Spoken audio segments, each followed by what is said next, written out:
Welcome to the Model Health Show. This is fitness and nutrition expert Sean Stevenson, and I'm so grateful for you tuning in with me today. We've got a very, very, very special guest here on the show for this episode. And it's so interesting because his book is the first book that I read together with my oldest son, Jordan. And Jordan has just started his senior year of high school. And it was just such a great experience. We read this together over the summer. And after each set number of chapters, we'd have a conversation. And I begin to see these light bulbs go off because a lot of folks, over the years working in my clinical practice would ask me about how do I influence my kids? How do I influence my parents? And you might have heard the statement that you can't be a prophet in your own land. And of course, we can communicate and extend and help instill knowledge in our loved ones. But sometimes it's easier if there's an outside voice and perspective to help to encourage them and to change their perspective. And Tim was definitely somebody who did that for me and for my son. And so I don't even think he knows how valuable he is in my own life personally. And so we're going to be talking with him and his incredible story and just provide you with some huge insights to really take things to another level because it's about time. All right. But before we do that, I'm here in San Diego. All right. It's beautiful, sunny days, but I got to be honest, when I'm traveling, it can be difficult for a lot of folks experience this, especially when you're jumping time zones with getting your sleep back on track. And one of the things that I use, especially when I'm traveling and changing time zones, is reishi. And I use this from Four Sigmatic. And this was a journal, Pharmacology, Biochemistry, and Behavior, did a fascinating study and found that reishi was able to significantly reduce sleep latency. So this means that you fall asleep faster.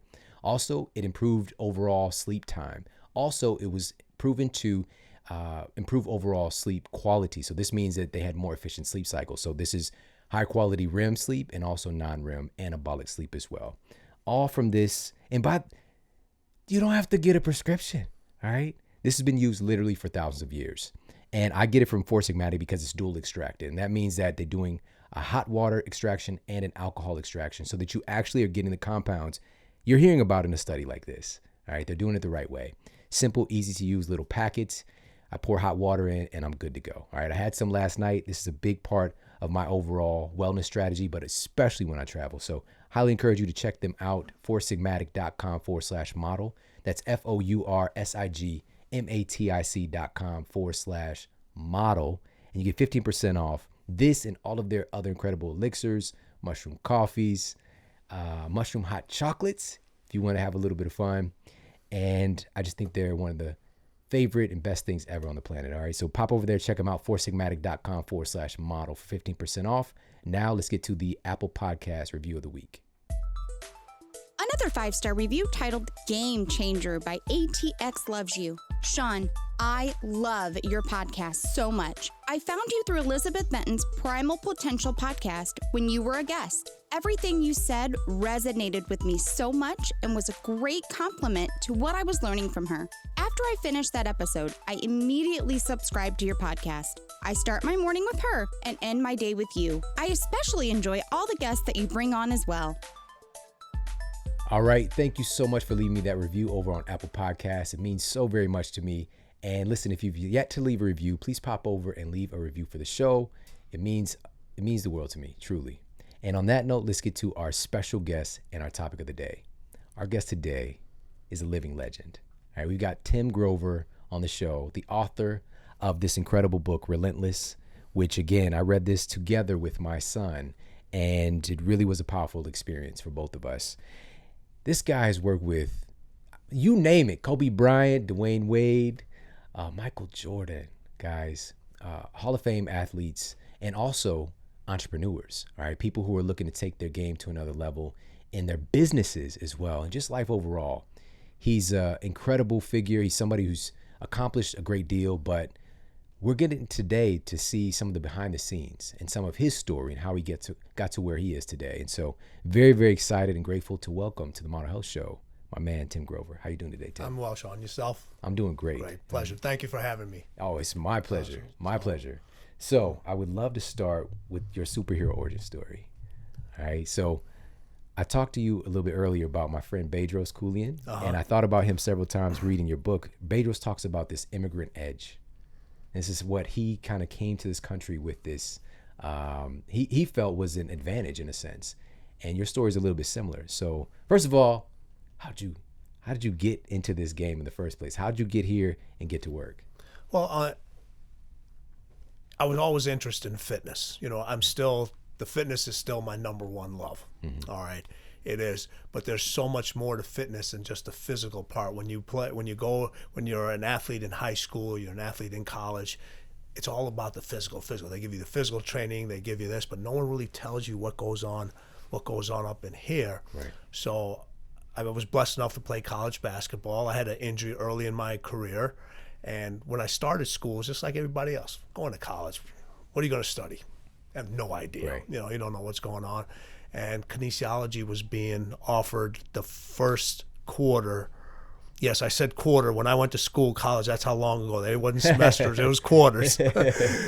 And kinesiology, which is, for people that don't know, it's basically the movement of joints and muscles and so forth. Yeah. And somebody suggested I take the class. And I took the class, and I immediately fell in love with the topic. I was just like, all right, this is for me. Mm-hmm.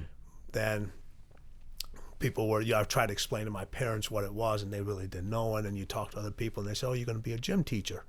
And I was like, right. I said, no, I have other ideas, but yeah, if that's what you want to call it right now, I don't want to get in that discussion with you. So that kind of led me, and I've always been athletic. And one thing I was a very heavy kid, but I was always athletic. Mm-hmm. So it was, I was one of the fat kids that could move. So that's trouble. Yeah, that's trouble. So you'd look at you, and I was short too back then. I remember when I was going to freshman year of high school, I was 4'11", 185 pounds. No way. Yeah, so you could, yeah, but I was still like I could still run, I could still move laterally, I could do things longer than other individuals could, and it wasn't because I was in better shape. I just knew how to push myself a little bit more than the other individuals.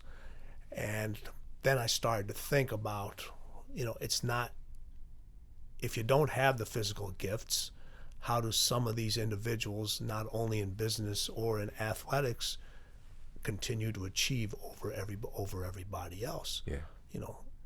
And it starts with here. I've got to ask you this. You had this early on. You knew that there was something, as you're pointing upstairs at your mind. Where did you pick this up? Because I knew in a book like this and a story like yours, it wasn't something that you started picking up later in life. Like, of course, you mastered, but early on, you must have had something about you. Where did this come from?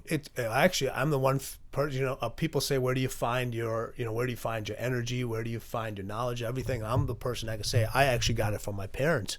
I saw them struggle. I saw them provide. They came over from, we migrated, my parents migrated from India to England, then from England to here. Mm-hmm. And I've seen, I saw the struggle. I saw the edge that my dad and my mom had to have a better life, and the things they had to sacrifice, and they did. You can learn so much if you just sit back and just watch.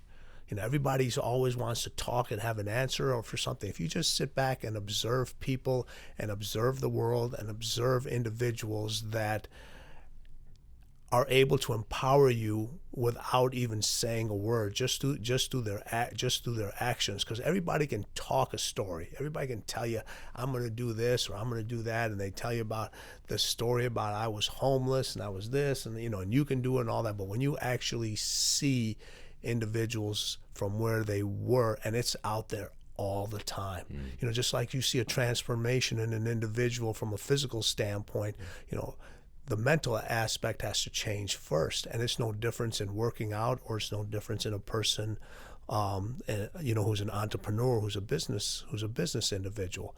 You just sit there and watch. Like people, you see on Instagram all the time, and people, they talk about, everyone loves to show off their cars and their big houses and their watches and all that stuff. I don't see that stuff. I try to look at the individual and try to understand their story of how they got to that place. Right. And that's what impresses me, not the houses and all. That's all obtainable by any one of us. Yeah. But it's that edge. How did that person get that? How did that person get that edge to do what they do? And if you look close enough, it's around you. You just have to be willing to find it, and then willing to understand what you need to do to have that become a part of your life. Oh, I love it, man. I wasn't expecting to hear that, but it's just basically just paying attention, right? Just paying attention. If you look at it, especially with these generations now, and obviously I just got a chance to meet your boys out there. There's so much it's so easy for everybody to get distracted now. I mean, it's literally there's distraction. You carry it around with you. You carry it around with you. And I always say it's amazing. I come from a generation where I'm going to say this to your listeners, and I don't even know how many are going to even know this. If you had to find something, you had to go to a library. You had to go yeah, exactly, a library, and then you had to do what's known as a Dewey Decimal System, where you had to do a card count. See, you understand where you had to look up the resource, and when you got a book, you only had a certain amount of time with it because the library needed it back for somebody. Need that book back. I'm gonna need that knowledge back. So somebody else is going to have that. So you were a lot more focused because your time was limited. Now here, it's you have access to so much more information, but why are people doing so much less? You have clients. You've had success with so many clients, and then you see individuals that they're at the gym every single day for years, and they look exactly the same. Why? They may be focused in the gym. They may be distracted outside the gym, or you get individuals that are really distracted in the gym. How much time do they spend finding the right genre on the music? I worked out for 3 hours. Well, you spend 2.5 hours talking on your phone, FaceTiming and watching YouTube. You get in and you get out. I saw somebody sitting at the shoulder press chair playing solitaire on their phone. Yeah. I'm like, and I did need that seat. Right. And it's funny. And then they'll come to you because you're an example of what you speak about, and you look it and you walk it, and they're like, well, excuse me, sir, how'd you get like that? And you want, you can't do that. Then they become offended because you just told them the truth. Right. Get off your phone. Get off your phone and do the work. Yeah. So many things. With this. There's so much distractions out in here. And to avoid those distractions, you got to really be focused. You got to really have that energy going in a direction that you want it to go in. Because remember, energy is all around us, and it pulls us in every single direction. It's your job to take that energy and decide which direction you want to put it towards. Right. Absolutely, man. And you are the embodiment, and what you talked about in the book is something that is just so powerful. Just a really powerful understanding is that where the mind goes, the body will follow. Mm-hmm. And really here in the book, and I love how you start off saying, you don't need me to tell you what to do, right? There's so many, who would want somebody to tell them what to do? Nobody's waking up like, I can't wait for people to tell me what to do today. But you're going to give people those tools to change their mindset to make decisions for themselves. At some point, you can't wait to have somebody else light your fire. They can teach you how to do it.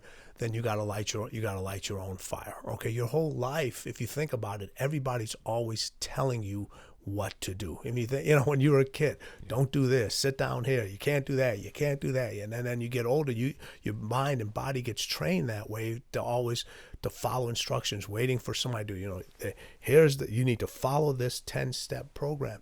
Everyone already knows what to do. And we go back because we're both fitness people. In order to get in shape and to lose weight, you can get into counting calories and microns and all this other stuff. Move more, eat better. Let's start with that. Everybody knows that. Yeah. Everybody knows that. We say that no one's lost a single pound by reading a diet book. Right. You got to put the action behind it. You got to follow what it says. Every diet out there works. It works. Whether it's a good diet or not, it works if you do it and you stick with it. Yeah. That's so true. I've literally said this statement so many times because the tactics on losing weight or transforming your body are ridiculously simple, right? So like you just said, move, eat good food, get some sleep, but why don't people do it? And it's really because of that mindset shift that needs to take place. And so many people, I feel, they're so stuck and they're so clinging to that old identity. It's really like an identity shift that you're encouraging with the way that you write and what you're talking about. And you talk about this concept of being relentless. So first, what does that mean for you? Like, what does it mean to be relentless? Well, being relentless is having a mental focus and having a mental energy that is all about results. It's all about results. And people, when you think about results, it could be in anything you do. This isn't just about, individuals always measure success, and if this person's relentless about how much influence they have on an individual, how much money they have. No, you have teachers that are totally relentless. You have bus drivers, you have individuals in everyday life. You look at just these people that are sitting here putting the show together. Okay, being relentless is, are the mics in place? The gentleman stopped us earlier. No, we need to change that. Yeah. Paying attention to those little details matter. Relentless is a mindset. It's a habit that you create within yourself where you accept only perfection. You're never going to reach perfection, okay? But knowing that's what you're always chasing, and if you know that you're always going to chase that, it's going to make you better and better. And just paying attention to those little details, they can easily come on here, and if they didn't care about their job and we didn't care about what we were doing here, these little sound effects, little thing, majority of the people may not know, but these people know. Yeah. All right. And that's not relentless. Being relentless is paying attention to every single detail so you can get that end result over and over again, and keeping that mental energy and keeping that mental focus, which nowadays is so hard to do, but it can be done. I mean, people are doing it all the time. Absolutely. What's the difference between an individual when you work somebody out that if they spend the same amount of time in the gym, all right, you put them on basically the same eating plan, and you get one person that gets all the results and you get the other person that doesn't. Yeah, okay, obviously genetics, if you really want to get technical, and metabolic rate and all that stuff, which we won't talk about now, but shouldn't they be headed towards the same goal? And if you're not, well, what's going on? It's something that's going on over here. How many people you come up to you and says, you tell me, you've been following our eating plan? Yeah. And you already know they're lying. Yeah. You can smell it on them that they're lying. I've seen it a time or two. Yeah, for sure. Wow, man, that's so powerful and so true. And as you're saying this, because I didn't think about what you said earlier until this moment about, I remember literally my first year of college. I went to a private college, and it was kind of expensive. I got scholarships and all this good stuff. And first time I went to the library, true story, Dewey Decimal System. Now, I'm not that old, It was the school itself. Like when I went to another school, like the following year, they had computers. Everything was online, but they just hadn't changed over their system. And I realized when you said this earlier, it literally just kind of stopped me in my tracks. We have instant access to all this knowledge we used to have to work so hard for, but now people are executing less. How is that possible, right? And so it just got my wheels really turning. And you talking about this concept of being relentless, I really feel that it's a competitive advantage today. Since so many people are distracted, there's so much that's pulling us in these different directions. If you can focus on that thing and execute, you're just putting yourself in an entirely different universe. And it's really not even that difficult. It's just having the courage to kind of do it. It is. There's no secrets out there. I love these people that try to say, my 8 secrets to success or so forth. Everyone knows what to do. I love how people come in and, you gotta outwork the other individual. You gotta get up early. You gotta stay late. You gotta make more phone calls. We all know that. We already know that, and it's what you said. It's being able to take that relentless mental focus, block out those distractions, and do what you need to do, and be able to finish. Everybody can start something.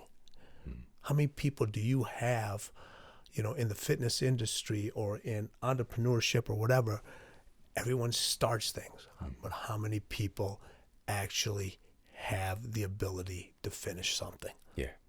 This brings us to a good segue with these three categories of people that you define in the book. Can you talk about that? Sure. We define individuals in three ways. We define individual as a cooler, a closer, and a cleaner. And actually where I got the concept was when I was in the Olympics with Michael Jordan for the Dream Team. That you talk about probably the most talented roster on any team sport ever put together. All right. And I'm watching all these guys just practice up and down. And I was watching Michael, and I had already been affiliated with him for a few years before that. And I'm just watching him, and he's among the best of the best. And I'm just like, there's something different about him. There's just something different.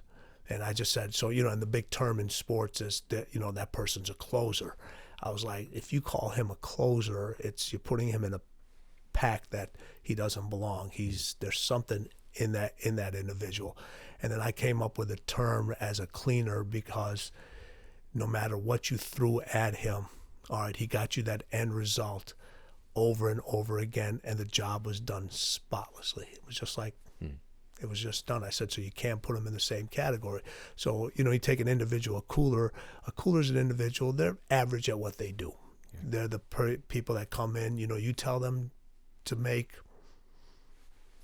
50 sales calls a day, they're going to make 50 sales calls, not 51, not 52. They're going to do exactly what you do. You tell an individual, hey, I need you to do 15 reps.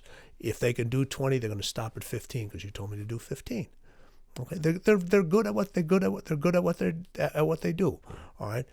Then you have closers. Closers get you that end result as long as a lot of distractions aren't thrown in their direction. Mm-hmm. So, you give them a plan, they look at the plan, not many variables are thrown in there, they're going to get you that end result over and over again. But when a lot of variables or things when they don't have the playbook in front of them and they got to become very instinctive, they don't always get that end result. They know how to deal with pressure, but they don't know how to handle pressure. There's a big difference between the two. All right. And then you get a cleaner. Well, can you talk about that a little bit? Okay. So you get individuals that the difference between dealing and handling, okay, dealing is you talk yourself into something. I'm going to play this great game. I'm going to do this. This didn't happen last time, but this time it's going to happen. Okay. Handling it is actually getting that end result and showing everybody else. They don't talk about it. No one ever questions it. No, and that's a main difference between a closer and a cleaner. A closer never wants the pressure to exceed the pleasure. Okay, a cleaner, the pressure is the pleasure. They want to be in that pressure. They want to be in that pressure situation. I tell this story. If you look at Michael Jordan, and I use him as an example because he's done things numerous times, and I've actually had a front row seat, sometimes a seat right next to him for many, many years. If you look at the shot that he made against Cleveland going way back, and for the younger generation, you can go on YouTube and pull this up, and the whole story behind the thing is Doug Collins was the coach, and he drew up this elaborate play because it was the last second play, and he was just like, go over here, go, everyone, Scotty, you run here, Michael, you do this, da-da-da.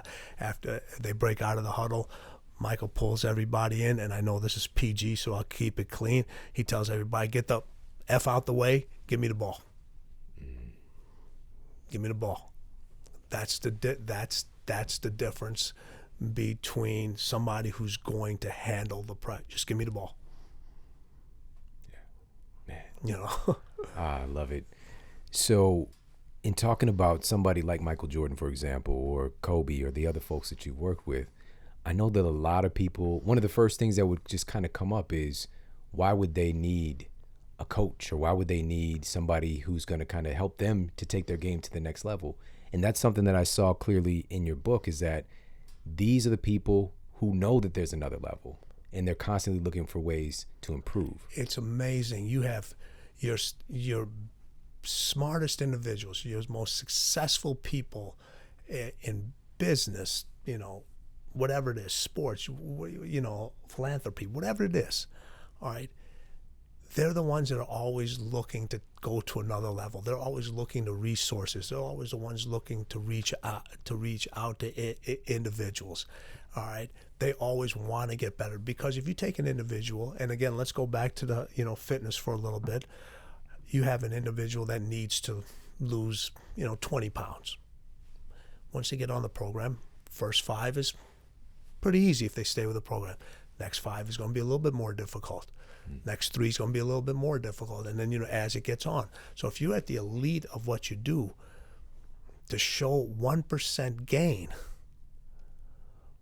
you got to really find that edge. You got to really know, and you got to know what works. You got to know what works for you. What works for one individual may not work for another individual. But these individuals know that the competition is chasing them. They kind of, it's funny, they live in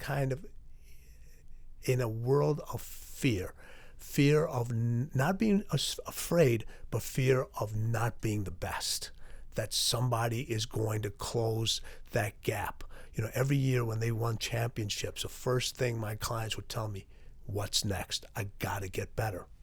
You literally just won the championship, and they're already like, it's funny, cleaners are at their lowest after the highest event. So when they win championships, they're like, they exhale for a little bit. Now they're like, now their mind is already thinking, what do I got to do next? What do I got to do here?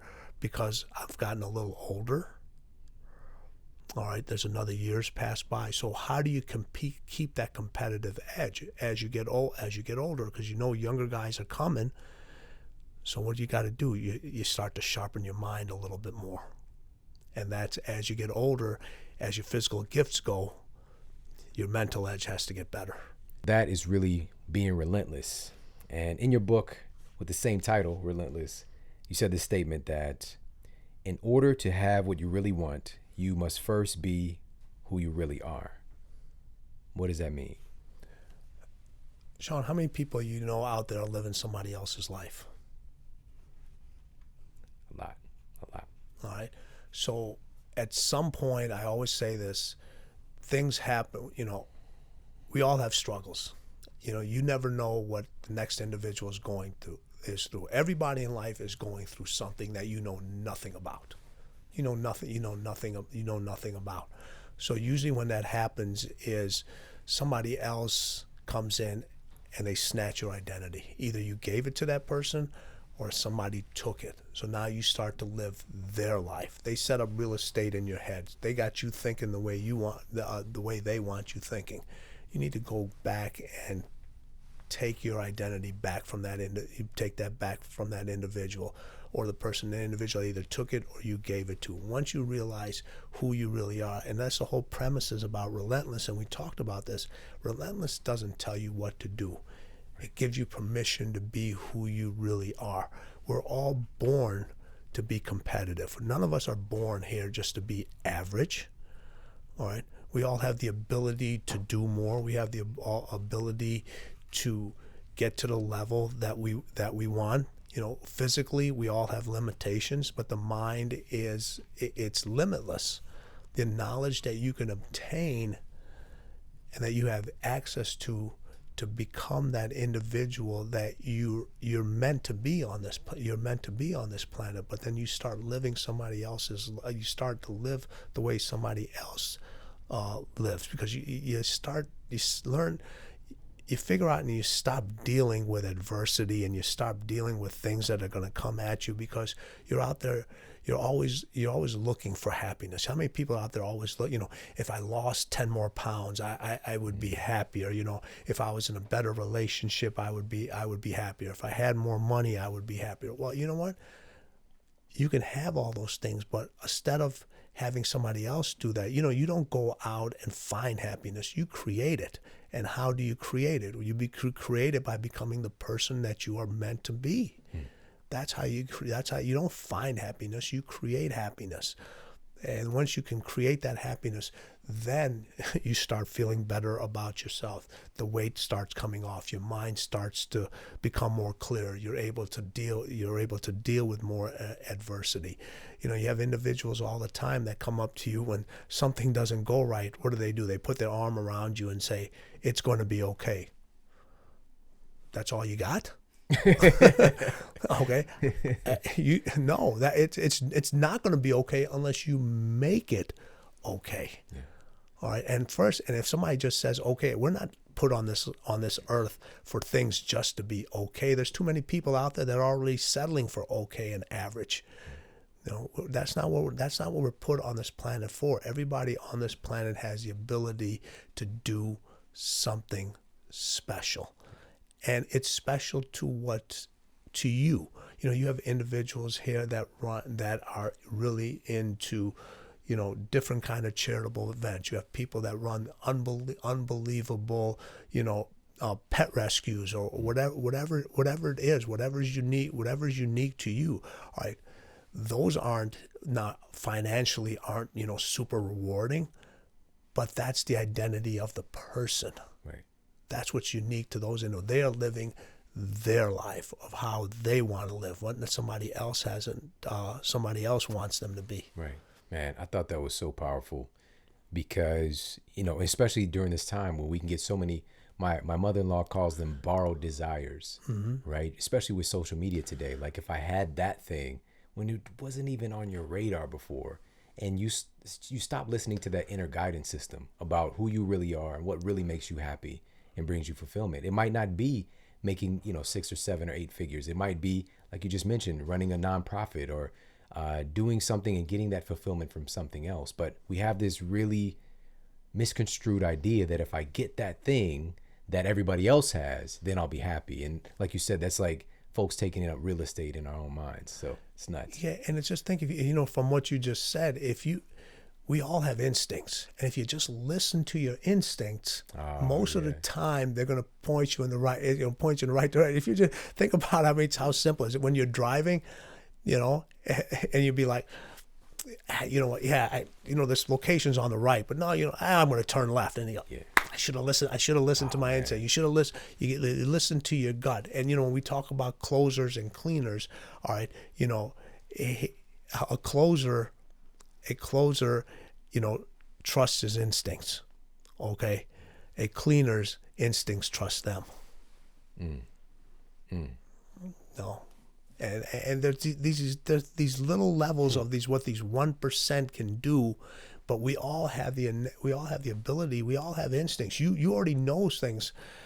A lot of decisions you make in life, a lot of things you do, you already know what the consequences and outcome is going to be. But you still do it anyway. Right.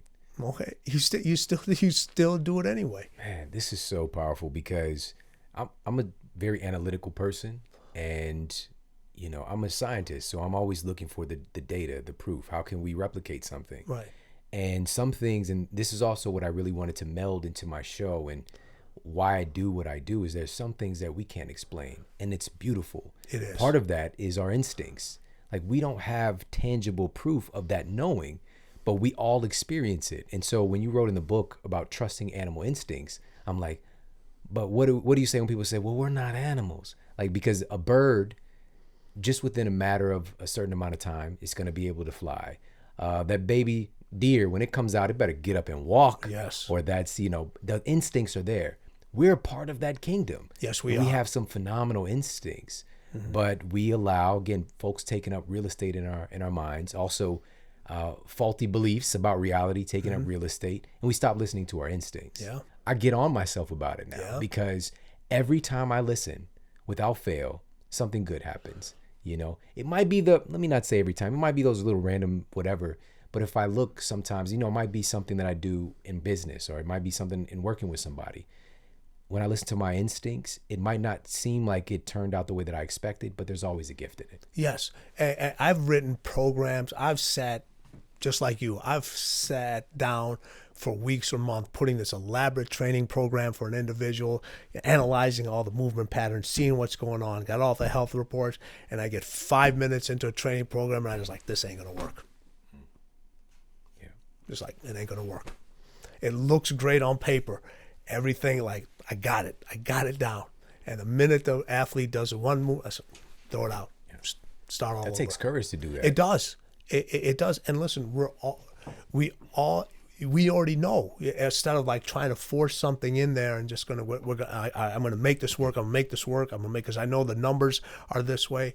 It's just not. It's just with some individuals, you have to have the courage to say, I'm going in a different direction. I'm still going to get that end result, but I'm going in a different direction. You know, when you first started, you know, doing these podcasts and everything you're doing, how many different times did you have to change things up? And you're constantly still evolving. All right, like I said, you're still chasing that. You can go back to everything that you've done, and you can sit there and every single podcast that you've done and all the followers that you have and everything, you can't say that I've had a perfect one. Because if you watch something, you'll be like, that was off. I should have asked that question. I should have done that. And those are your instincts that allow you to be better and better each time, over and over and over again. Yeah. And oh man, it really makes me hungry for it, you know, just even thinking about it. And I think there's a lot of questions that come up for folks when they read a book like yours, like, you know, where do I fit in this spectrum? And I think that because even as you're speaking, like, I'm really, really excited and hungry to get better, you know. And at some, you know, looking from the outside in, you might think, oh, there's a pinnacle, like you've reached, but it's not. You know, there's always more. There's always more. You look at your most competitive individuals. You know, Kobe went from retiring 20 years of basketball. Now he's become relentless and is cleaner in the business world. You know, Michael went from playing his 15 years. Then, you know, he ownership of a team, running the most successful shoe brand company. I got him on right now. Yeah, now. I noticed him when he first came in. You know, let's take, you know, Jeff Bezos. Everybody knows who that is. It's the gentleman that, you know, that Amazon. When he first got in, you know, I'm going to sit here, I'm going to deliver packages to people's homes in 2 weeks. And if he was satisfied, he'd been out of business. Then he came up and said, you know what? I'm going to do it in a week. Then I'm going to do it in 2 days. Now I'm going to, you know what? I'm going to have these little things flying over people's houses and dropping packages off on the same day. You know what? That's not even good enough. I'm going to have it so you can have it in an hour. You know, it's always trying to figure out how to, knowing there's going to be bumps in the road. Yeah. And once there are bumps in the road, you know you're on the right road, and constantly figure out a way to do things a little bit better, a little bit more efficient, a little bit more efficiently. Not afraid to try through new things, not afraid to be embarrassed if things don't work out. There's not a single individual on this planet that's had 100% success at everything that they've done. Right. Just haven't. You look at all these individuals, they've had some massive failures. Massive. Yeah. You know, before the show even started, I just kept saying there's so many things I want to ask you about. And man, I want to talk to you about training, but the mental side of it, because I think that there's a lot of value to extract from that and what you shared also in your book, but just, I'm curious myself. And we're going to do that right after this quick break. So sit tight. We'll be right back.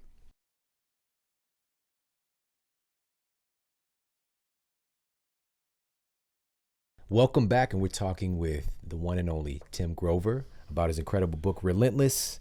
And before the break, I mentioned it's not the tactics with the training. And he mentioned this as well. You could throw the entire program out, but it's operating with instincts. But also in your book, you write, my goal is to make it so challenging in the gym that everything that happens outside the gym seems easy. What did you mean by that? It was something I actually learned from Michael. Michael practiced so hard that the games were easy. he practiced so hard. And it was funny. There wasn't very few practices did Michael and Scotty ever play on the same team, because Michael knew Scotty was the one guy, because top defensive player along, that he would challenge him every single day. So it's, it's being prepared for no matter what is going to be thrown at you, not only physically but mentally. So you put in the time, you put in the effort, you've put in the research. Go back to when, and this is a great lesson for the kids, but even we had this stuff when we went when we were in school. You had a test. You studied for the test. You'd go to school. You'd be like, no problem. Maybe a little nervous. You go in. You got a test. You didn't study. Man, I hope we get a snow day. Well, out in San Diego, you're not going to get a snow day, but we're from where both you and I are from, the Midwest. Man, I hope we have a substitute teacher. I hope there's a fire alarm that day. You weren't prepared. If you weren't prepared, you have to be so well prepared that it makes everything else easy. Go back to the fitness thing, and people always say that working out is uncomfortable. Working out is supposed to be uncomfortable, right?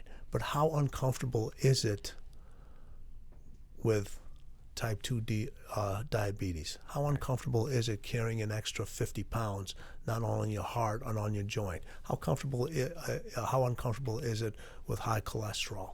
How uncomfortable is it having achy joints? If you really go back and think about it, all right, and you know this better than I do, how many things, both physically and mentally,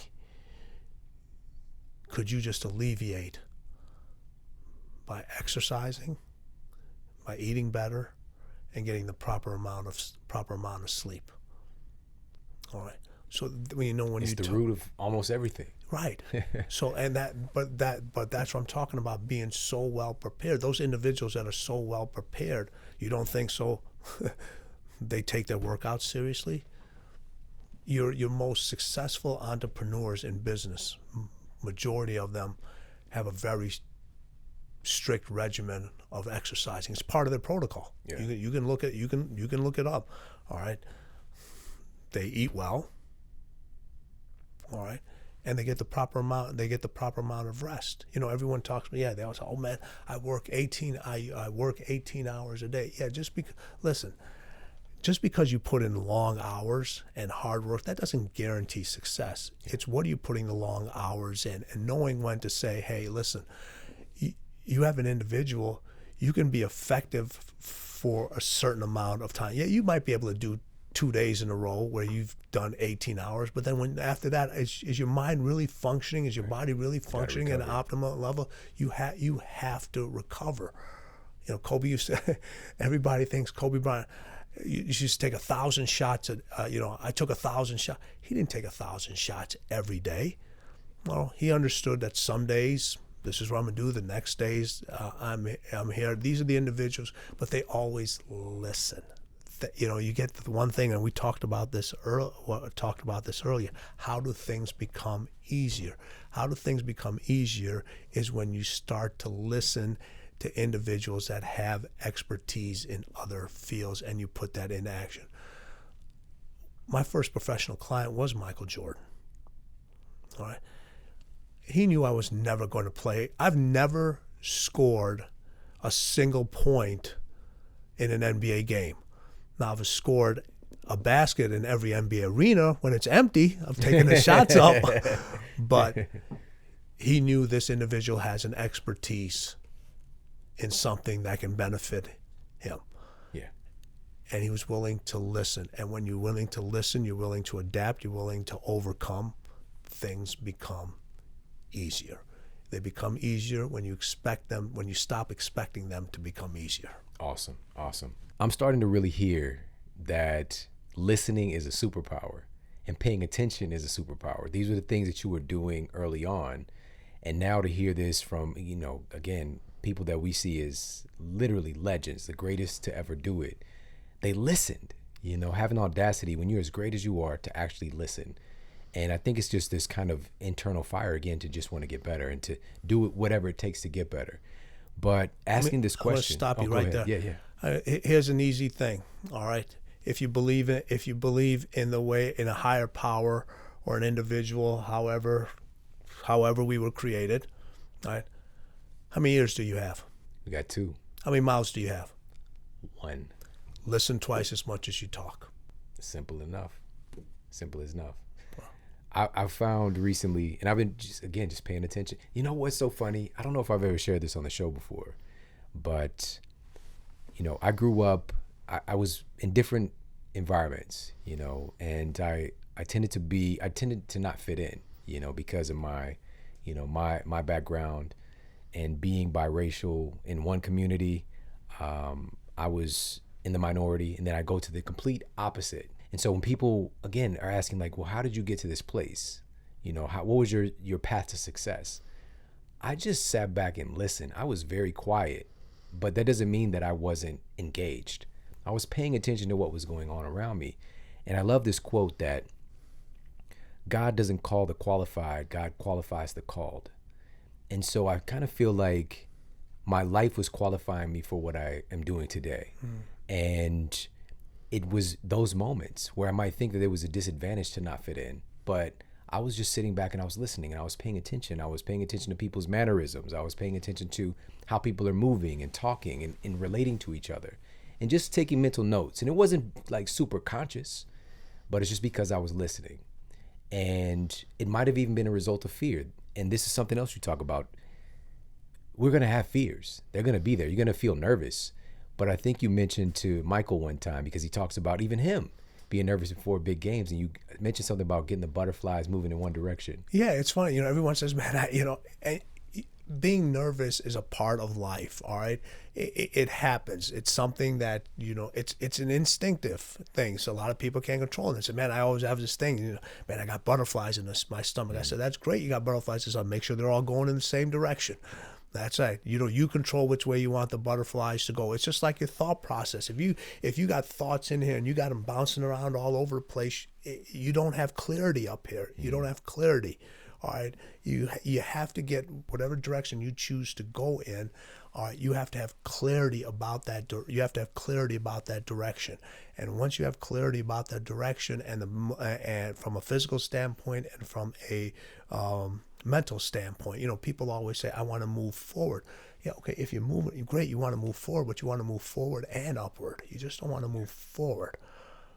All right, if you're only moving forward, you're following the pack. The idea is to get away from the pack. The idea is to separate yourself from individuals. The idea is to separate yourself from the pack. The better you do for yourself. And this is where society's a little bit off. I disagree with this.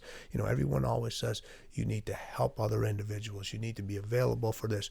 I agree with that 100%, but not at the stake of not taking care of yourself. Because if you can take care of yourself, that allows you to do more for yourself and allows you to do more for others. But if you don't take care of yourself, you can't do more for others. So sometimes in order to give more, you have to be a little bit more selfish. And if you become a little bit more selfish in the right way, all right, you can do more for yourself, which allows you to do more for individuals. The people that are always telling you, you're selfish, those are the individuals that you're constantly doing stuff for and that are taking up your time. Yeah. Right? And they have to understand, listen, I need time for myself. Just like, when you don't reach the subscribers and the status where you're at, in this business, unless you have time to work on yourself, unless you have time to work on your craft. And the more time you've had to work on yourself, the more time you've had a chance to work on your craft, the more knowledge and information you've been able to help other individuals. Otherwise, you could be talking about the same topic that hundreds of fitness people talk about every single day. It's the same thing over and over and over again. You've taken it and you've gone in a direction that's very difficult for people to go in because it requires you to research and put in the time. And the thing I said, it requires you to put in that time and effort. And a lot of people forget how important you is. Right. Oh, man. That's a mic drop right there. That's man, that's so real. You know, again, there's so many things I want to ask you about, but having this in front of us, this opportunity to get better, to improve, we're also going to fail. And all of these incredible athletes that you've worked with over the years, they failed numerous times, but they don't see failure in the same way that the average person does. So can you talk a little bit about that, what you've seen consistently with them? Failure is a learning process. All right. It's never failure. It's only failure if you don't learn from it. If you learn from it, it's not, you could never consider it failure. All right. So that's how you got to kind of look at it. These individuals that everybody's going to fail it. So you're not going to hit every game winning. You're not going to hit every game winning shot. You're not going to throw the perfect. You're not going to throw the perfect pass for the touchdown every single time. But are you willing to learn from that process? You know, I people always say, I love how this. They say this all the time. You know, you learn more from losing than you do from winning. Your top of the top people learn just as much from winning as they do from losing. It's a constant learning process. And if you have a constant learning process, are you really failing? Okay, you only fail when the learning process stops. You know, we have a big thing about, especially you have kids now. You know, how old are your boys? One is 18 and the other 7. All right, they know it all. Absolutely not. Not even close. All right. But it's funny. The learning process starts when you realize you think you know it all. Yeah. All right. And Dangerous. that's a dangerous part. So failure is you decide if you failed at something. All right. That's your decision. And if you decide you failed at something, you figure out a different way to get that end result. But as long as you continue to constantly learn and don't let that failure beat you up. You know, there's people that are constantly, it's something that they failed at many years ago, and they just, it's kind of just continues to eat at them over and over and over again. Well, you're never going to forget about it. But you can't constantly think about it. You know, the greats, they remember their failures. You know, they could tell you to the detail. You know, you talk to your greatest entrepreneurs, tell them, they'll tell you every business idea that didn't work well, every stock that they bought that didn't go. And what do? They use it as a learning thing and they laugh at it. Did they forget about it? No, but they don't constantly think about it. People that don't know how to use failure, they're constantly thinking about that failure moment. Yeah. And when you're constantly thinking about the failure moment, you're not in the moment. Your greatest athletes and your greatest business people, and I say this all the time, thinking to them is a distraction. Because if you're thinking, you're not in the moment. In order to be in that 1%, or not even that 1%, that 0.0001%, the zone is not about thinking. The zone is about clarity. It's about being able to let your instincts do everything that they're meant to do. It's not thinking about the failures. You're in the moment. How many times can you talk to an individual that they can tell you, I'm in the moment? Not many. Yeah. Not today. Yeah, not today. Not with all the distractions. And this all ties back to what we talked about earlier. It's with the distractions. You get distracted so easily, you're never in the moment. And I'm not talking about not talking about, work. I'm talking about when you're with your family, when you're with your kids, when whatever you're doing, be in that moment. Because if you're not in that moment, you're going to miss that moment. And sometimes you don't get that missed opportunity, that missed moment back. That's a failure. Yeah, man. Tim, I just want to talk to you forever. to be real, this is just phenomenal, and I'm so grateful for you just taking the time to be somebody who's dedicated to mastery and continuing to, even now, just impacting the lives of so many people. And it's a powerful statement to say my first professional athlete client was Michael Jordan. And that says a lot about you. and your character and putting yourself in position to have the impact that you've had. And so I just seriously, as much as a person can, from sitting from the place that I am, I think you're amazing. And I think that your story is just remarkable, and I'm excited to see what you do next. Thank you. You know, I'm really touched. And for all the listeners out there and everybody that's watching, you don't know the relentless pursuit of getting this thing done, how many times we had to schedule and reschedule and so forth.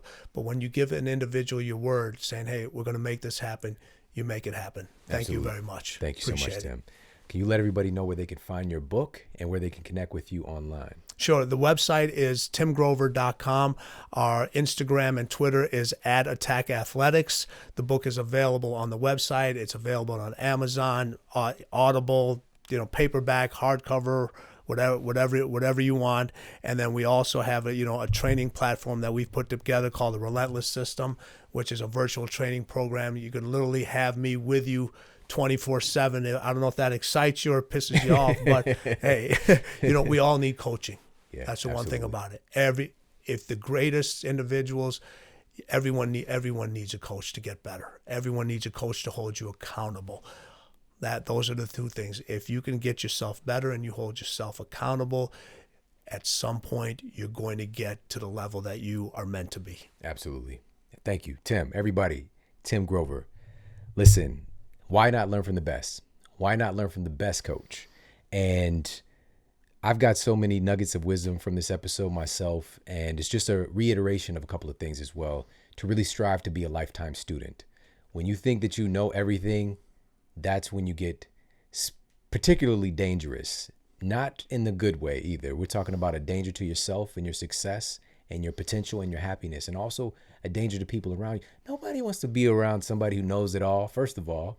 And I've been encouraging for many years, especially a part of this community, really embrace being a lifetime student, right? Embrace not knowing, embrace that attitude of discovery. And you'll find so much joy in that, and a continuous unfolding of yourself and your potential. And you'll find that you don't bump into ceilings as much as the next person because of this simple mindset shift of being a lifetime student. Never act like you've got everything figured out, because you don't. All right. And also grow yourself as a person. When he talked about this statement, and I'll share it again, my goal is to make it so challenging in the gym that everything that happens outside the gym seems easy, right? So it's strategically putting yourself in position where you put yourself under some struggle and some strain and some opposition so that the other things in life are actually quite a bit easier, and you grow yourself as a person. And so what I mean by this, if we've got a scale of human potential, we've got a level 1 you can be at, or a level 10 person. And 10 is like Dalai Lama status, or whoever you want to put here, just ultimate enlightenment and continuous joy. And 1 is like you're just trying to survive. If you're at a level 3 as a person, you've worked on yourself and you got yourself to a level 3, and a level 4 problem happens, it's going to destroy your entire life, right? If you've worked and you've made yourself into a level 5 person, and a level 3 problem happens, this can really take you down. You can be out of commission for a long time, but you can recover. If you grow yourself and you're a level 8 person on that scale, and I'm just giving an example, a framework, and a level 4 problem happens, you could probably handle that on your lunch break. All right. So it's really, again, about putting in those reps outside of the situation, growing yourself as a person so that you can show up better and to achieve what's really possible for you. Make sure to pick up a copy of Relentless. Again, one of the books, the first book that I've read with my son, Jordan, and it was really a great process to be able to talk about it and go back and forth in some of the principles in here. And ultimately, again, if you're going to learn from somebody, why not learn from the best? And definitely check out Tim, follow him, and make sure if you got some value out of this episode, let me know. Tag me on social media, Instagram, Twitter, Facebook, all that good stuff. And let me know what you thought about the episode. Okay, I appreciate it so very much. We've got some incredible episodes coming up, so make sure to be ready. All right, take care. Have an amazing day, and I'll talk with you soon.